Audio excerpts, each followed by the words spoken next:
All right, so I have the HPP 2-in-1 differential brace for Nadine here.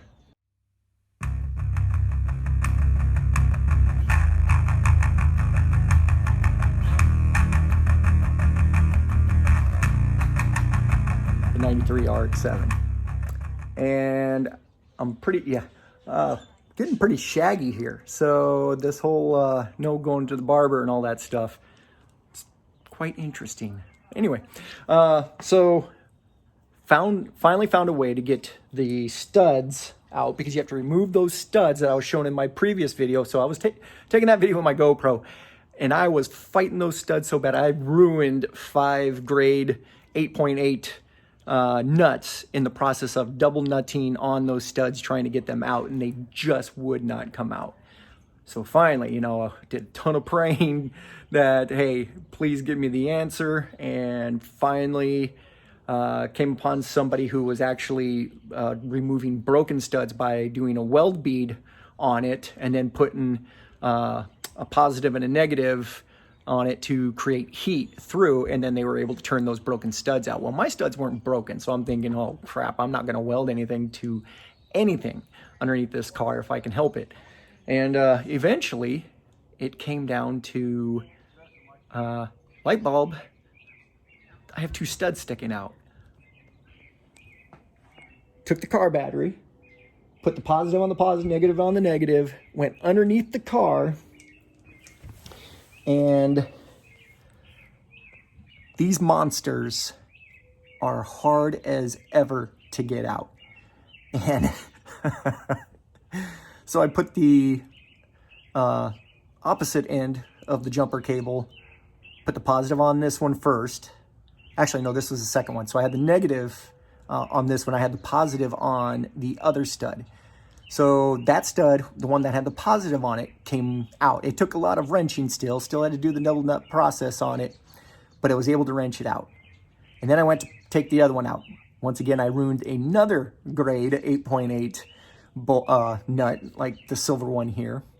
And and this one just wasn't coming out, and I'm like, oh crap. So I had to take the stud that I had already removed, thread it back in a little ways, put the positive on this stud, put the negative on the other stud, heard some sizzling going on, was able to actually break this one out. So if you are fighting tooth and nail, trying, swearing up and down, because I mean, there's not much room. As you can see, there's only a few threads of the, so that's the stock nut, the flange nut right there. So that one's a stock nut. And if you're trying to do this, I went to Home Depot and got the silver ones there. It's not flanged. However, the silver one requires a 22 millimeter wrench if you get the ones from Lowe's. And the thread pitch is 14 by 1.5 fine thread. So the stock nut, though, is a 21 millimeter. So make sure you have the right size wrenches and everything else while you're going in to do this. Otherwise, it's a lot of back and forth. And ultimately, I just ended up getting 2 22 millimeter wrenches and 2 21s because, and if you're thinking that maybe you could take both flange nuts, it will not work. If the flange nut is on there, you have 2 threads.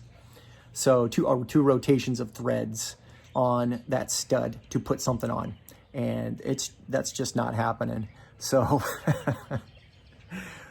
wow, that was a process. So now I am getting ready to go back underneath the car here as I'm pointing the camera up my nose. I'm getting ready to go back underneath here. There's the brace right there. So this is the HPP 2-in-1 brace. So you got 4 connections to the differential. You have 2 to the PPF right there. And then you have the wings here that replace the stock, as you can kind of see it up there, but it replaces the stock brace that goes in between those 2 points with the wings there. And then it's also got the threaded holes there, right there. So you can put your stock screws back in for the aluminum and the plastic cover that I was showing you before. So anyway, get underneath here, kind of show you a little bit, the best I can. Hopefully it's not too dark. You're going to be removing these 4 diff bolts. And then once you have those diff bolts out of the way, the 2 studs are right here. And they are a pain in the butt to get out if they've never been removed before. And this car, it's pretty much all original drivetrain wise. Well, it is original drivetrain wise. It's got 67,000 miles on it. They've never been removed. Dang. Anyway, so you absolutely have to remove those with this brace, because all of these notches in here won't allow you to put the brace on those and slide up in, because it's meant to fit exactly around these notches on the diff cover. So you can try to still get them through Mazda, but more and more things for this car are getting harder and harder to find. So, but anyway, that's where that's at right now. I'm going to get back to it. I'm going to get this brace put back on, finally. And once I get it all back on, I will take some photos, or at least I'll do another video underneath here, kind of showing you all what it looks like. Until then, oh, a lot of PB Blaster. That's what all the oily look is. First, it was WD-40 stick and spray or whatever, their lubricant that's supposed to stick on to whatever it hits. And then, yeah, finally PB Blaster. I jousted it last night and just let it sit there, and then hit it with that battery, and I mean, it's so dang hot that it actually started to melt the dang jumper cable. So it was creating so much heat, it melted the plastic inside the jumper cable up on the top teeth there.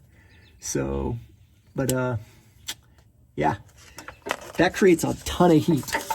And word to the wise that if you're going to do it, make sure you disconnect your battery. If you're using a separate battery, take the negative off. Hell, even take the positive off. Take your battery out of the car.